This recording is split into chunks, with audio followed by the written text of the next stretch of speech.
kain tayo hilaw na mulberry. Ang dami niya tasting mulberry, oh. Nilagay niya sa freezer daw. Maasim pa to. Tapos, ito, meron kaming sausawan. Tikman na yan. Tasty, akin na lang lahat ng mulberry. Ewan ko sa'yo. Ang sarap. Madami ko naman, di ba? Oo, nilagay ko ito sa paper. Kainin ni Tasty, suman. Sa akin, mulberry. Ang sarap pala nitong isawsaw sa alamang, guys.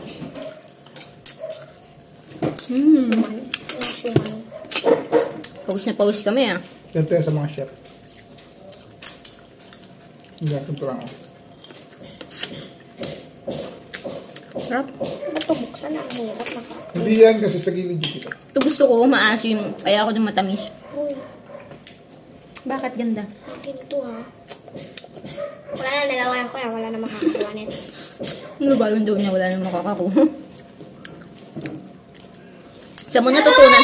Parang init! Tasty, sa mo natutunan yung nilawayan na wala nang makakakuha sa TikTok, no?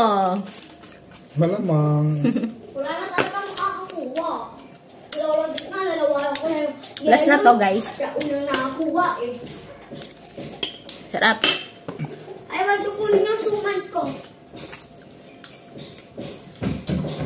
Last bite. Thank you, Lord. Walang may hangin. Ang sarap, Bujek. Ang sarap talaga. Oh. So, ito po yung bata na naglaway sa mulberry ko. Pero, ayan, ang sarap ng breakfast nila. Bye-bye!